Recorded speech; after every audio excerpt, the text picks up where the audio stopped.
आजाद भारत में अंग्रेजों की जीत का जश्न क्यों? आखिर दलित बहुजन भीमा कोरेगांव के युद्ध में अंग्रेजी सेना की जीत का जश्न क्यों मनाते हैं? ऐसे सवालों के जरिए मनुवादी मीडिया और ब्राह्मणवादी मानसिकता के लोग भीमा कोरेगांव की ऐतिहासिक लड़ाई को अंग्रेजों की लड़ाई साबित करने की साजिश कर रहे हैं। वो पूछ रहे हैं कि 204 साल पहले अंग्रेजों की जीत का जश्न मनाकर दलित देश विरोधी काम क्यों कर रहे हैं।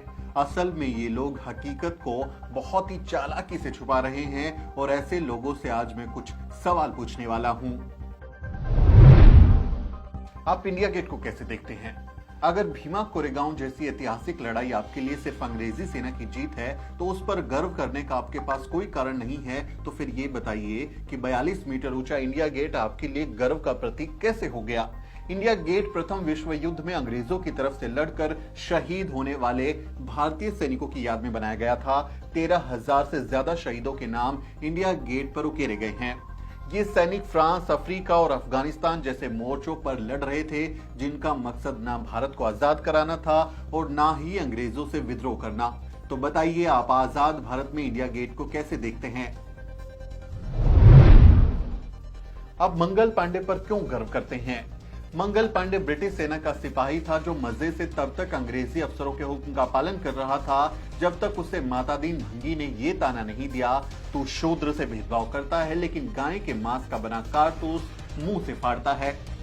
इससे पहले तक उसे ब्रिटिश सिपाही होने में कोई दिक्कत नहीं थी। वो अंग्रेजों के एक हुक्म पर अपने ही देश के क्रांतिकारियों पर बिना हिचकिचाए गोलियां बरसाता था। मंगल पांडे ने वैसे भी अपनी हिंदू धार्मिक भावनाओं के आधार पर ही विरोध किया था, ना कि भारत मां की आजादी के लिए। तो क्या आप मंगल पांडे पर गर्व करना छोड़ देंगे?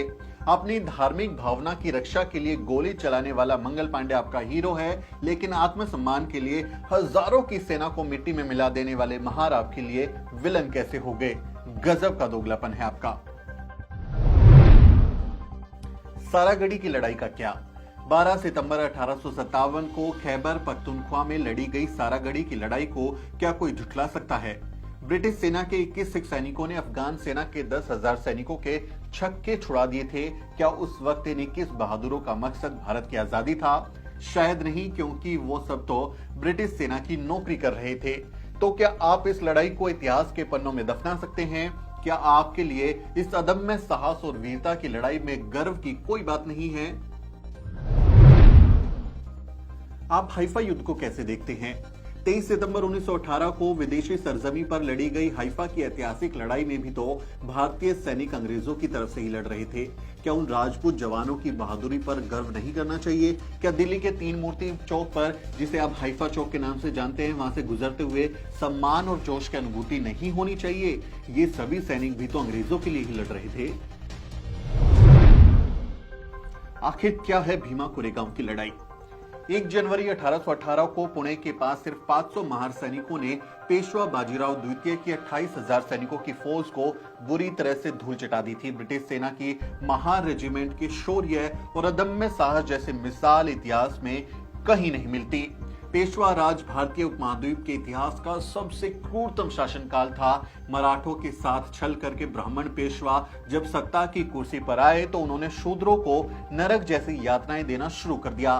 पेशवा राज में शूद्रों को थूकने के लिए गले में हांडी टांगना जरूरी था, साथ ही शूद्रों को कमर पर झाड़ू बांधना भी जरूरी था, जिससे उनके पैरों के निशान तक मिट जाएं। शूद्र केवल दोपहर के समय ही घर से बाहर निकल सकते थे, क्योंकि उस समय शरीर की परछाई सबसे छोटी होती है। परछाई कहीं ब्राह्मण के शरीर पर ना पड़ जाए, इसलिए उनके लिए यह समय निर्धारित किया गया था। शूद्रों को पैरों में घुंघरू या घंटी बांधनी जरूरी थी, ताकि उसकी आवाज सुनकर ब्राह्मण दूर से ही अलर्ट हो जाए और अपवित्र होने से बच जाए। ऐसे समय में जब पेशवाओं ने दलितों पर अत्यंत अमानवीय अत्याचार किए, उनका हर तरह से शोषण किया, तब उन्हें ब्रिटिश सेना में शामिल होने का मौका मिला। अंग्रेज चालाक थे और ब्रिटिश सेना में शामिल सवर्ण शूद्रों से कोई संबंध नहीं रखते थे, इसलिए अलग से महार रेजिमेंट बनाई गई।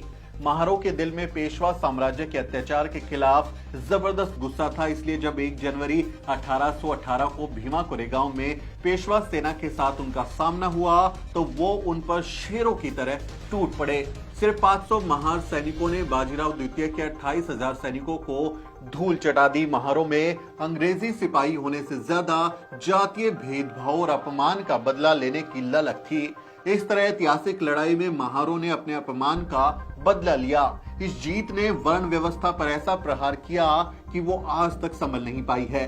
बाबा साहब ने भीमा कोरेगांव में शौर्य दिवस के सामने खड़े होकर कहा था, आप शूरवीरों की संतान हो, याद करो तुम्हारे पूर्वजों ने कितनी बहादुरी से लड़ाइयां लड़ी हैं। आज भी 1 जनवरी को लाखों लोग भीमा कोरेगांव पहुंचते हैं और शौर्य स्तंभ से प्रेरणा लेते हैं। उसे देखकर उनमें आत्मविश्वास आता है और इसी आत्मविश्वास से घबराकर मनवादी लोग और मीडिया दलितों के साहस के इस महापर्व को बदनाम करने की साजिश करते हैं।